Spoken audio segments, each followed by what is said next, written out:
Professor Lord Anthony Giddens, Science World honors you as the greatest contemporary social theorist.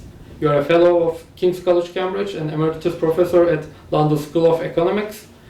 You have 15 degrees from different universities. In 2004, you were made a member of House of Lords, where we are having this interview right now. You are co-founder of publishing house Press. You are the writer of around 40 books, which include Sociology, The Constitution of Society, Consequences of Modernity, Beyond Left and Right, The Third Way, Europe in Global Age, and Politics of Climate Change, which are all masterpieces in their areas. My question is, how is being great? I mean, I know that you are the first member of your family to go to college, and you stand right in the middle of not only the contemporary science, but also all scientific studies in human history. What are your suggestions to young scientist candidates or political decision makers dreaming a life like yours, full of success and strong faith in a better world for all? Well, I'm not sure I'd wish everyone exactly the same life as I've had, because my life initially was quite a struggle. As you mentioned, I came from a fairly poorish background, and my father worked on the London Underground, the tube system, and so I've always had a lot of respect actually for the amazing nature of the Underground, because it was built in the 19th century. You know, it's an amazing engineering construction in London. And as you also mentioned, no one else in my family had gone to college before, and when I was at school I didn't do very well at school. I wasn't a particularly good student, and I wasn't particularly involved with the school, so it was difficult for me to get in college at all. And so I got into college, university, partly through luck, I think, as much as anything, not because I had much support. And my career evolved from there, because I didn't really originally intend to be a scholar or intend to be an academic. I was going actually to be a civil servant originally, I thought, work in the civil service. But then when I was at the London School of Economics, I got involved in philosophy and a bit of social sciences, and I thought it was pretty gripping, so I'll see if I can sustain an academic career. So I got a job at the University of Leicester, quite luckily. And my career evolved from there, from Leicester to Cambridge to California to London to the House of Lords. And I think anyone who's starting out on a career should recognise that everybody's life is a mixture of accident and determination. So if you're going to get anywhere in the world, I think you need a lot of determination, you need a lot of hard work, no substitute for discipline, I think, in one's life. But also there are just certain things that happen to you that could have gone otherwise. So it could easily have happened to me that I didn't become an academic at all. And I think most people, you'll find, have got these like hazards at certain parts of their lives, and your life takes a certain course, but it could have gone that way, and much of your life is like a pattern like that. And so there's no predetermined kind of path, I think, to these things. You find your way. And so I'd suggest for a young person setting out, don't think that you know the end of the journey when you start at the beginning, because you might end up at a place which is very different from the one you thought you were going to get to.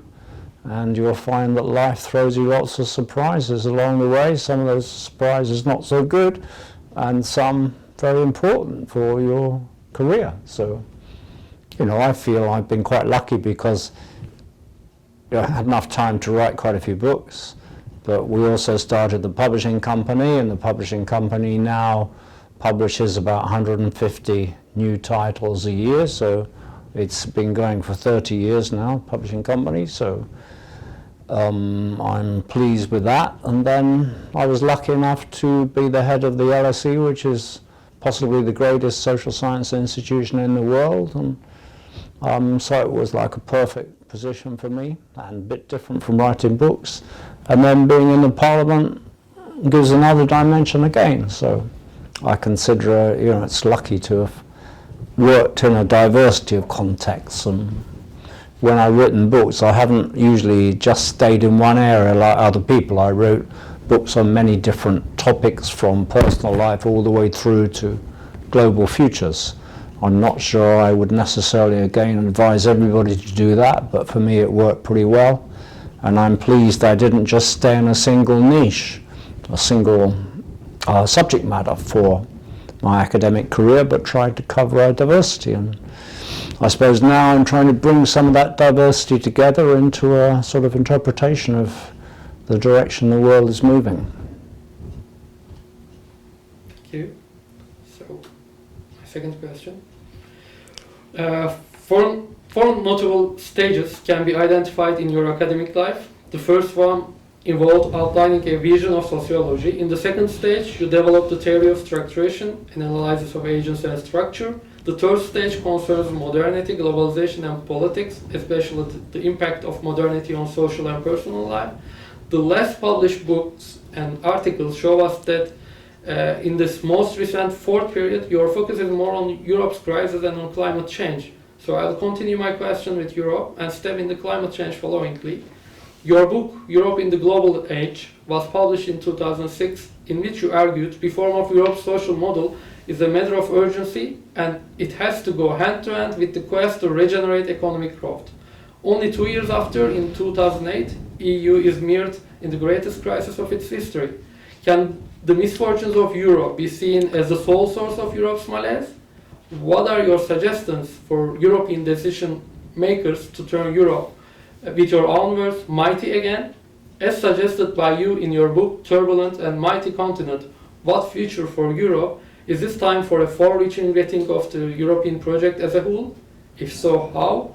As you argued in this book, can rethinking traditional welfare state be a way to overcome the challenges of today? Well, in the first part of my career, I was trying to do two things mainly, which you covered to some degree. One is to look at the past history of social theory, social thinking, concentrating on the main classical figures. So the first book I wrote was on Marx, Weber and Durkheim, the three sort of great classical thinkers in at least core areas of the social sciences. It seemed to me one needed to reinterpret them and focus them on the contemporary world. And the second was to trace the trajectory of development of the industrial countries at that time. You're talking quite a number of years ago now, and to use the one to illuminate the other. So I did a kind of dialectic, if you like, between interpreting the past and looking at the actual structural changes going on in the world. And those changes were mainly institutional, so I was concentrating more on institutional life, not really at that time talking too much about politics, not really at that time talking too much about personal life. But I tried to show that the classical thinkers can still inspire us, but you have to go a long way beyond them if we're really going to get an understanding of what's happening as industrial culture reshapes the world. Because Marx, Durkheim and Weber, they worked at a time when industrial society was emerging in the European context.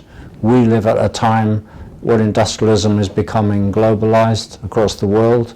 Industrialism is the path of world society, and this is a different position from the one which they observed. And so it's also, industrialism evolves as it goes along, and we're still seeing that evolution today in the form of the rise of the internet and extraordinary transformations really in communication systems across the world. So this is a kind of evolving subject area.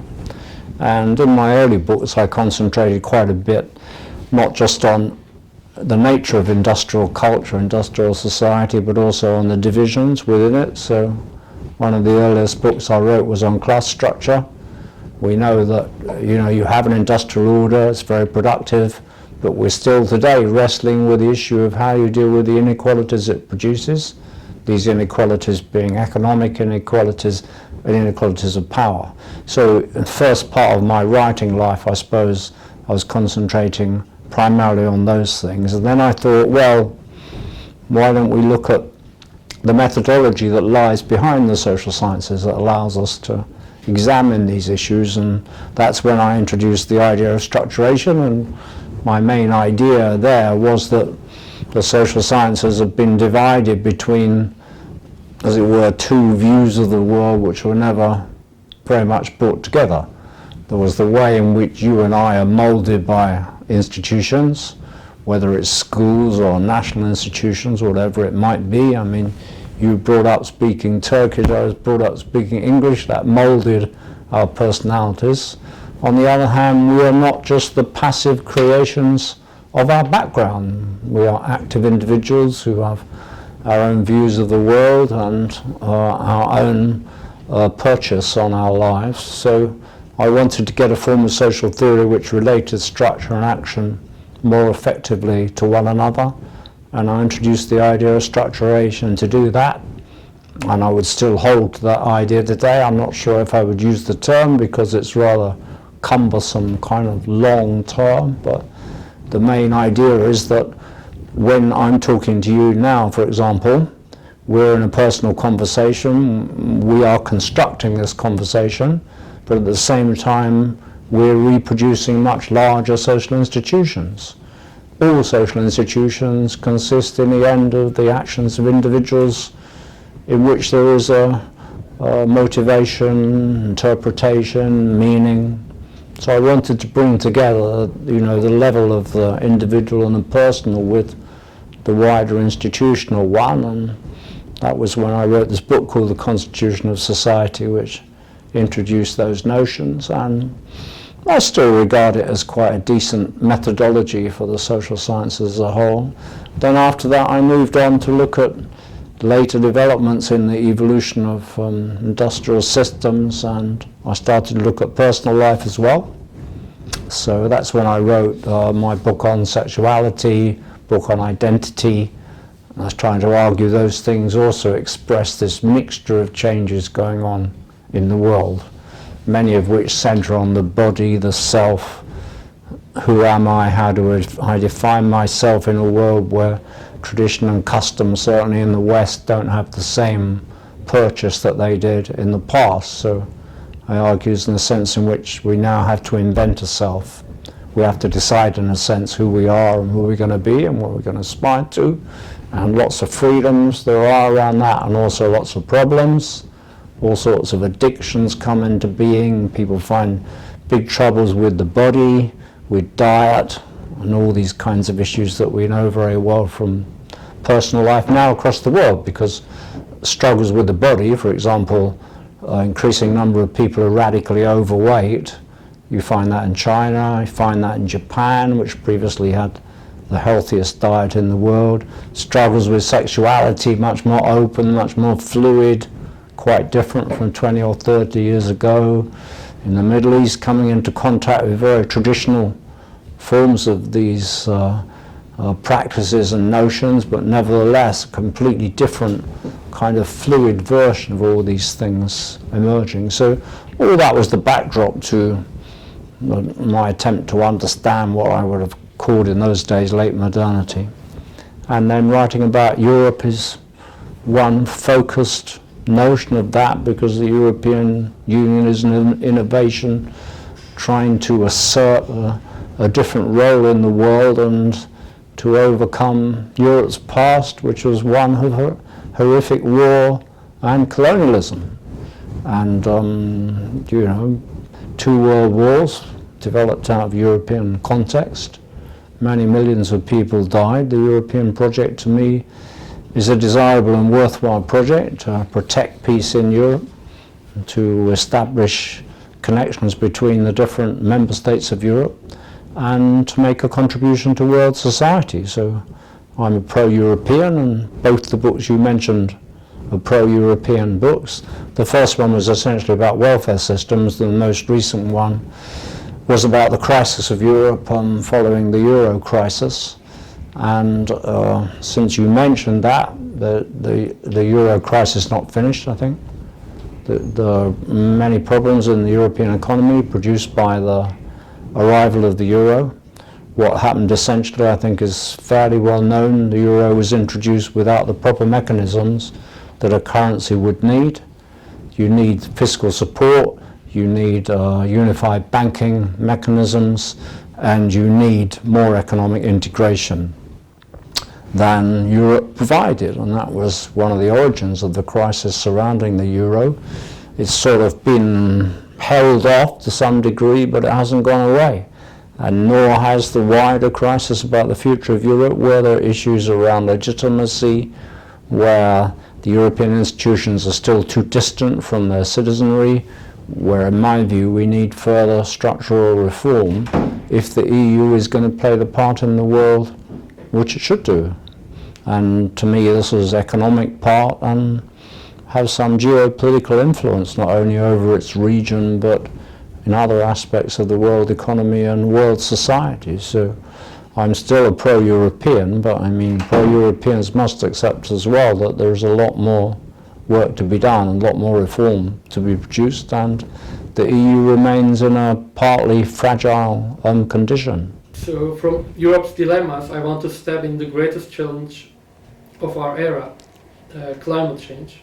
Climate change differs from any other problems that as collective humanity we face today. If it goes unchecked, the consequences are likely to be catastrophic for human life on Earth.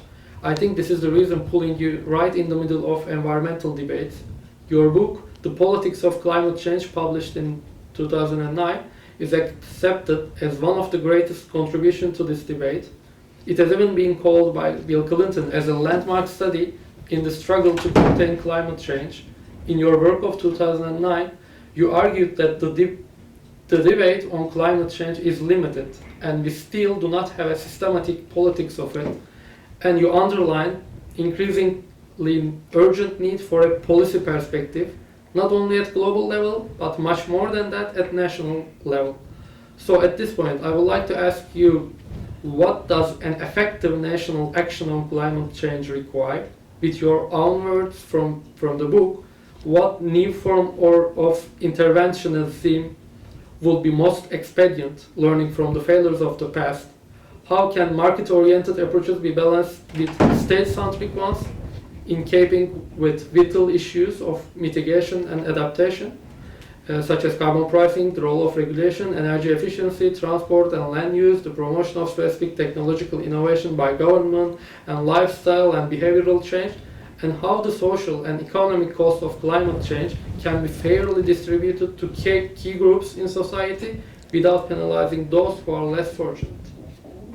Well, I think climate change is one of a cluster of problems for world society as industrialism spreads across the world and as economic development becomes more pronounced in different areas of world society. Climate change is one series of risks we face, but so also is population growth. You're going to have probably 9 billion people in the world by 2050, maybe 10 billion people, we don't know for sure. Another is the existence of nuclear weapons, nuclear states. We have far more destructive capability, massively more destructive capability than ever been present in any civilization before. And these things overlap. So, the key thing is we face a cluster of risks, all of which could influence the other ones. So climate change you have to locate within a broader spectrum of risks that we face. And I think one thing about these risks is that they're all new. That is, we don't have any historical experience of them. Previous civilizations didn't really face these issues. If you take climate change, earlier civilizations like the early Middle Eastern civilizations, they did have some impact on nature. For example, they introduced irrigation into arid areas and they grew crops that way. Sometimes they produced the opposite, deserts, but no civilization has had remotely the impact that industrial culture has on nature. And so it's now become quite commonplace, it's quite correct, I think, to say that there's a certain sense in which nature no longer exists because the world has been so thoroughly penetrated by human activity. And it's this penetration, especially the increasing level of greenhouse gases in the atmosphere, that are causing the climate to warm. Now, because it's an issue we've never had to face before, I think is the main reason why it's proving so difficult, why the strategies you mentioned have not really got very far. And they haven't got very far because the level of greenhouse gases in the atmosphere continues to increase. So we know that policies initiated by the United Nations, for example, or those carried out at national level, have only had at best a very limited impact upon the kinds of things we need to change. Of course, there are many other factors too that influence that. The big oil companies don't want change, they don't want to see the emergence of renewable energy and so forth. Ordinary people feel these problems be too remote for them to do anything about. And many people might say that, let's say, the issue of global poverty should take preeminence over trying to cope with climate change. I don't think that's true. I think climate change is one of the greatest threats to the continuity of our civilization, 21st century. And the difference with the other threats that it overlaps with is that in the case of climate change, unless you get greenhouse gases limited, you can't get them out of the atmosphere once they're there, so they have a cumulative effect. So if we don't do something fairly soon, it'll be too late. You won't be able to resist the changes that will happen. So it's a big issue for humanity, and I argue in my book we need a quite radical rethinking of the policies that we should try to introduce nationally and globally to try to contest it. For example, if you look at the United Nations meetings, we're supposed to regulate climate change. Lots of nations go. There's another one in Paris in 2015, but they've achieved very little. So I think we're going to need sort of action in many different levels across the world, in technology, in localities, in communities, in cities. We're going to have to look to innovate collectively. We're going to have to be more open and flexible about looking for policies that we can put together to have more radical impact on curbing greenhouse gas emissions and seeing if we can limit the degree to which climate change will impact on our lives. What we have to accept, there already will be a certain level of climate change. We don't know how dangerous that will be, but because we left it too late. So there already is certain changes in the world's climate which we won't be able to do anything about. And so this is like, to me, like, you know, new terrain, precisely because no one else has had to confront it. So we're like explorers trying to cope with these risks, and since quite a few of them are new, for example, population growth also very new to the level which we have it, therefore you can't really look to the past to get strategies to deal with these issues, and it's one of the main reasons why they're proving so difficult to deal with. Professor Giddens, you are worldwide known with the paradigm change you started in politics with your third wave paradigm. In this book, you argued that after 1989, it is no longer an option to view left or right as two very distinct center lines, and in this new period, Social Democrats has to assume the responsibility of looking into issues and problems from both sides. You underline that the objective of third wave politics is to ensure a radical change in social democracy in the same vein as the days when it originally broke away from Marxism. From this point of view, can we argue that social democracy is far beyond a stable political ideology, but it is a political mechanism evolving according to the needs of different periods? All your works and your masterpiece Third Way as a paradigm change point in the history, when do you think a next paradigm change will be needed? Following the way of evolution of your works, can we think the starting point will be climate change? Your previous social democratic ideal was effective democratic government, a well-functioning market system, and a strong civil society. May I ask you to point a picture of your new social democratic ideal? Well, first of all, I should start by explaining what I meant by the term third way. I think using the term third way for me meant not just being between two things, it meant being beyond them. So I wanted to try and construct a system of political thought which went beyond traditional top-down socialism on the one hand, which we could see by and large doesn't really work, and we have seen fail, in the 20th century. And on the other, what I called market fundamentalism, in other words, the belief that the market can rule everything and the market decisions should dominate everything.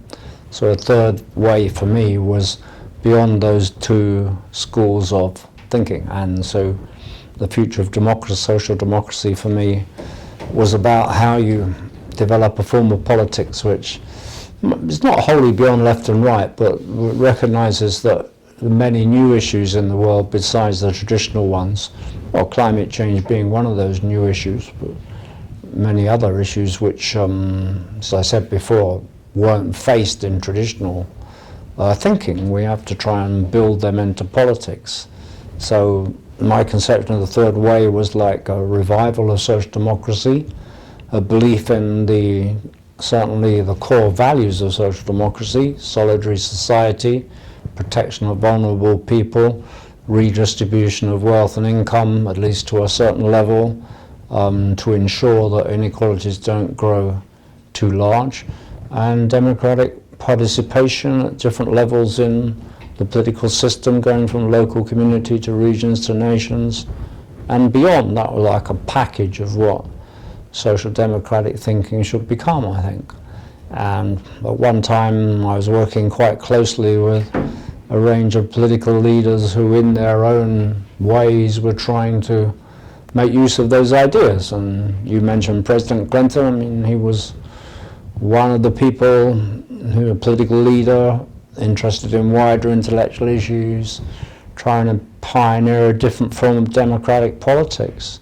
In the US, how successful he was is arguable, but nevertheless, you know, these ideas had a fair amount of impact on political thought of a certain period. That we're talking then late 1990s, early 2000s really, when in Europe, for example, there were something like 14 or 15 left-of-centre governments in power for the first time, and it seemed possible to get them together, have a good dialogue, try and change the world in a progressive fashion. Well, some of that was moderately successful, but it didn't produce the changes, I think, which were needed. And I think today you're looking a bit beyond the third way as defined then, I would say, because of the acceleration of other changes going on in world society. See, in the 1990s we were thinking, well, we can work with established political parties and we can see if we can influence them to try to produce a better trajectory of development for especially the industrial countries, but to some extent many countries across the world. But today I think the issues involved are a bit more fundamental, and we're all struggling to deal with them. And the main reasons that produce this situation is the increasing intensity of globalization in its different forms, of global interdependence in its different forms. So now we've confronted a world where market fundamentalism was the dominant philosophy. We weren't really able to put an effective brake upon that.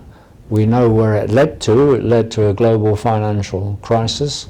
We know the world has not yet, in a general way, effectively recovered from the financial crisis. So we're looking, I think, to today to construct a form of political thinking which will help to allow us to move beyond the situation where we are in global society with increasing global integration of different kinds. I mean, climate change itself is a form of global integration of a negative sort, because it reflects global interdependence. So we're struggling how to deal with that. And one of the issues to me is the dominance of the global economy by large corporations whose decisions escape democratic control. Another is the extreme nature of inequality, especially in the global system, but also to some degree within the industrial countries, where most of the gains that have been made over the past few years have all gone to like 0.1% or perhaps even 0.01% of the population.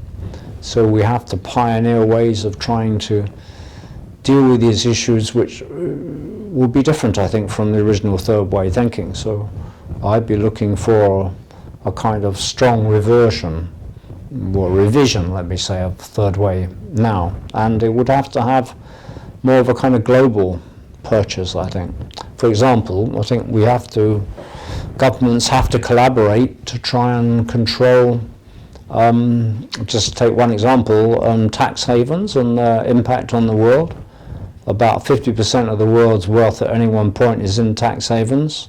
It's not doing anything useful. It belongs to a tiny, tiny proportion of the population. We should get nations to get together to regulate those. We need to do something about global inequality. That probably can only be done by nations agreeing with one another to regulate the global economic space. So we have to have a new kind of relationship between national and transnational policy and politics today. And, you know, that's a testing thing. It's very analogous to climate change, where the same thing applies. Some of these issues you can't just deal with on a national level. So there are huge issues, and so to me we're in a period like of rethinking political theory all over again. I haven't got a name for it like the third way, but it would be, I think, just as innovative as the third way was in its time, and you know, has to include things like our relationship to nature, has to include gender relations, because I think, you know, the relationship between men and women is a core aspect of politics everywhere.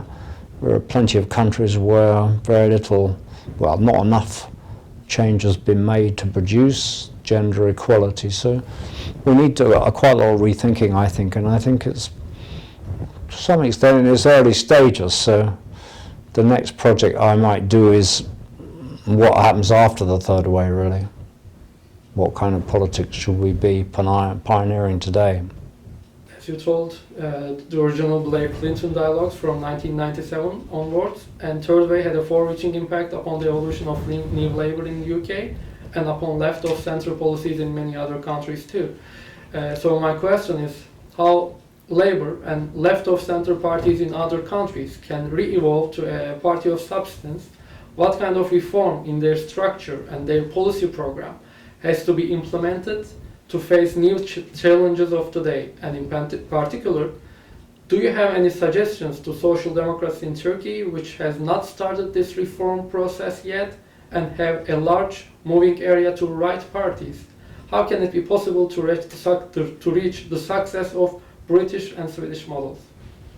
Well, so far as social, political, economic thinking is concerned, we're still in a transitional situation, I think. There isn't a fully fledged position for social democrats, which one can say is like the analogue to the third way view.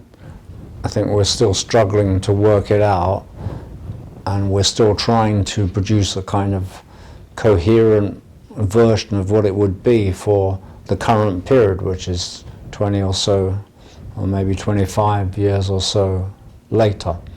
It would certainly involve elements of third way thinking, because we'd still, I think, want to argue that left and right are not the only defining elements in politics. There are other areas, including our relationship to nature, as I said, which don't fit easily into that category. We'd still want to say that social democratic parties much reach out to groups which they hadn't reached before, because to get enough support to govern a country, you need to get to groups which are not your traditional supporters. So therefore, I think a current version of political thinking would still have to be a sort of avant-garde one. It couldn't be too traditionalist. It couldn't, for example, just focus on redistribution. It would have to focus on wealth creation. It would have to focus on innovation.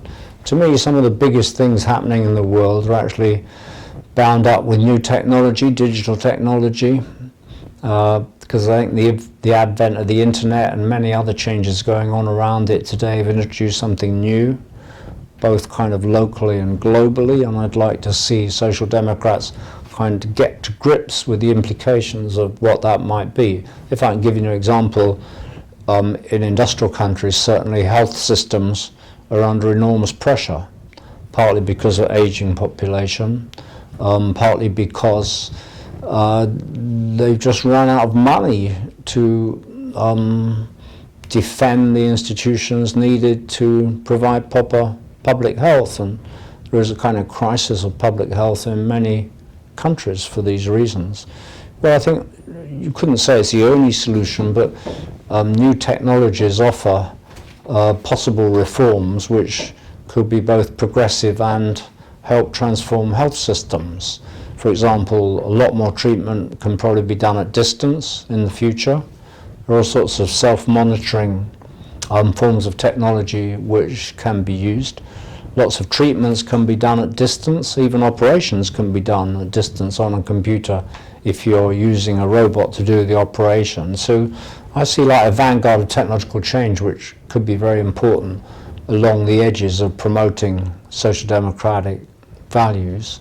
And these might intrude into the workplace too, because what's happening is that computers are having a bigger and bigger role in economic production, and you know, their consequences are not always good, but sometimes they can be used to progressive means. So I think, you know, we have to think pretty innovatively at the moment, and I think, you know, there's so many revolutions going along in the digital world that we, people on the left of centre, should start to think about them seriously.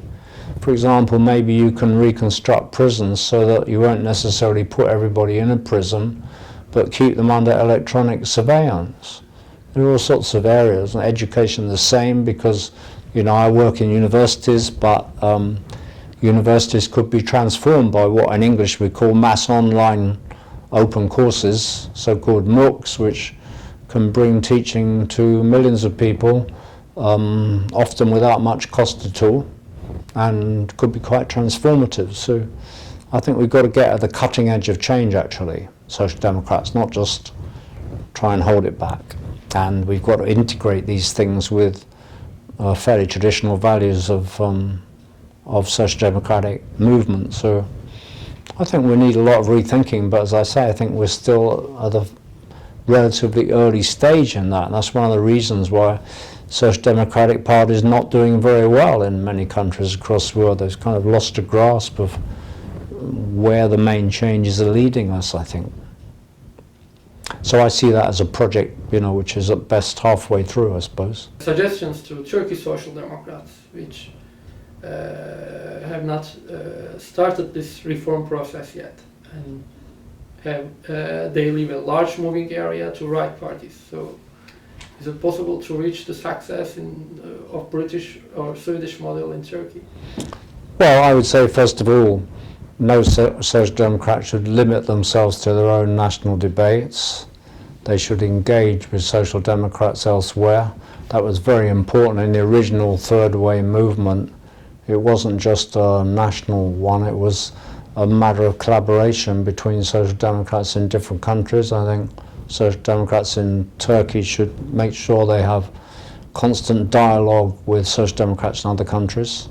Second, I think social democracy should not just be trying to limit and control social and technological change, but, as I was saying, should try and be in the vanguard of those changes, just like, for example, was true in 19th century social thinking, like the vanguard of industrialism then.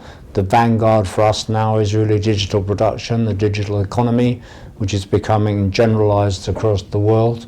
Social democrats have got to engage, I think, with the cutting edge socioeconomic, technological changes transforming our society. Third, I think social democrats in Turkey should still try to make those emphases consistent with traditional values of solidarity and equality, because I think those values are the core of social democracy. And again, I think they would gain a lot from transnational dialogue about these issues. That having been said, within Turkey there are specific issues relating to the particular conjuncture of politics in the country, and your president is a person of certain forceful qualities. So social democrats operate against a different backdrop from what happens in some of the European countries, I think. So there would have to always be, as it were, a Turkish version of these things in the context of what's actually happening in Turkish politics, where there's a lot of progress, but there are worries about democracy, I think. Worries about what's happening around the leadership. So those things, I'm sure, will concern Social Democrats. My last question is on foreign affairs. The world is shaken by ISIS terror, and Turkey has taken a radical position. What do you think will be an effective problem-solving step? What is democratic Western world expecting from Turkish decision makers? Well, I think one should start from saying that ISIS, or ISIL as it is now more generally known, is a really interesting organisation, like sociologically, because it has medieval values in some sense. It wants to turn back history, wants to re-establish a caliphate across a vast sort of swathe of what we now call the Middle East. It's very repressive towards women, a kind of radical version of tradition. On the other hand, ISIL uses the very things I've just been talking about. ISIL is making use of cutting-edge digital technology to recruit people, to organize its battlefield positions. And there's this very interesting mix of like the hyper-modern and the hyper-traditional, if you like. And I think that's what Turkey is confronting, that's what we're all confronting, is, if you like, extremely backward-looking in its basic ideology, but cutting-edge in its organizational nature. And I don't think this is a creature of our time, because when you see the beheadings, they're on the social media, they go around the world. This has never been the case before. It's one thing to hear of beheadings, it's another to be able to see them on your mobile phone, which anybody in the world can see the beheadings which ISIL has carried out. So I think, therefore, we have to confront it as part of the world I've been trying to describe earlier, a kind of odd mix of traditional radicalism and avant-garde technology. And this is true on the battlefield, because I think one has to doubt that simply using airstrikes is actually going to contain the advance of ISIL. Because having access to these technologies gives it capabilities which it wouldn't have had without them, and it's been able to deploy these to limit the impact which airstrikes have had. So the Western intervention thus far has certainly helped blunt some of the advance that ISIL has made, but not I think in a particularly significant way, which means that you're going to have to go to actors on the ground, which means that what happens inside Iraq and what happens with Turkey and what happens in Syrian territory is going to be crucial. And here Turkey, I think, is a frontline actor, whichever way you look at the country, and what Turkey chooses to do is going to be of core importance to how far ISIL can be overcome. I think at the moment Turkey is quite rightly playing a prominent role, and as a member of NATO, I think it's up to NATO to support Turkey. We all know the problems and the issues. We all know the difficult relationship to Kurdish minorities, but I personally do hope that Turkey will take a rather more activist position and will back actions which will be more decisive in containing ISIL, because I see it as a tremendous threat, I must say, not just to the Middle East, but because of its global impact more generally, because it's a recruitment device for terrorist action all over the world in principle. It's not just a caliphate, because of the world I'm describing, high-tech world where everyone can see everything and everyone can communicate with everything. It has a global series of implications. So I can't say what the Turkish leadership could do. I can't tell you that, but I can say that I think they must consider a more activist stance in collaboration with other states in the Middle East and with other NATO states if we're seriously going to contain and in the end eradicate the threat that ISIL poses.